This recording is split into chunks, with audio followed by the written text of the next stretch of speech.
கோலியாத்து பெருசா தெரியல தாவீதுக்கு. ஏன் தெரியுமா? அவன் அதை விட பெரிய ஆள்கிட்ட பேசிட்டு வந்திருக்கான் காலையில்.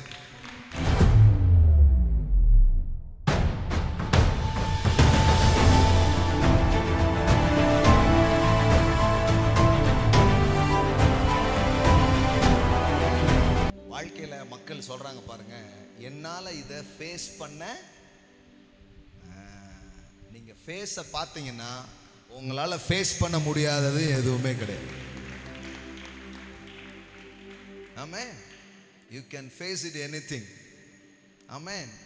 அதுக்கு முன்னாடி லுக் ஹிஸ் ஃபேஸ். இதெல்லாம் இந்த வருஷம் நல்ல ப்ரையாரிட்டைஸ் பண்ணி ஒன்றும் இல்லை. நீங்கள் என்ன ஆனாலும் என்ன எப்படிப்பட்ட ஆளாக இருந்தாலும் ஆண்டவர்கிட்ட வாங்க, அவரோட உட்காருங்க, அவரோட பேசுங்க, அதில் ஈடுபட ஆரம்பிங்க.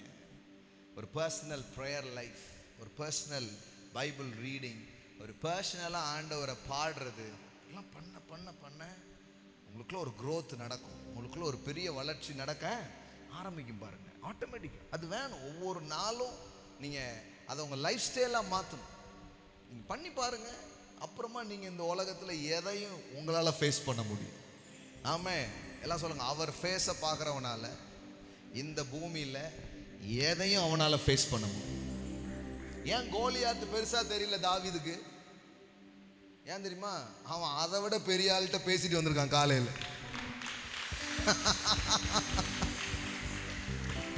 ஆமாம். இவன் பெரிய ஆளா? நான் காலையில் ஒருத்தட்ட பேசினேங்க, அவர் இவனை விட பல மடங்கு பெரியவர். உலகத்தில் இருக்கிறவனிலும் உங்களில் இருக்கிறவர் பெரியவர். ஃபேஸ் டு ஃபேஸ் கம்யூனிகேஷனுக்காக உங்களை என்ன பண்ணியிருக்கிறாரு? அழைத்திருக்கிறார். முகம் சந்திக்க பார்க்க உங்களை என்ன பண்ணியிருக்கிறாரு? அழைத்திருக்கிறார். இந்த வாழ்க்கைக்குள்ளே வந்து பாருங்க. இந்த பூமியில் உங்கள் வாழ்க்கையே பல பேருக்கு இன்ஸ்பிரேஷனாக, ஆமென், உங்கள் முகம் தேடி பல பேர் என்ன பண்ணுவாங்க? வருவாங்க. இன்னைக்கு நான் அப்படிப்பட்ட ஆசீர்வாதத்தை உங்கள் மேலே பேசுகிறேன். உங்கள் முக தரிசனத்தை தேடி ஜனங்கள் வருவார். ஆமென். மக்கள் சொல்கிறாங்க தெரியுமா, இனிமே இவன் மூஞ்சிலேயே முழிக்க மாட்டேன் அப்படின்னு சொன்ன மூஞ்ச தேடி மக்கள் வருவாங்க. உங்க முகத்தை தேடி மக்கள் வருவாங்க. உங்க வீட்டை தேடி மக்கள் வருவாங்க. ஆமென்.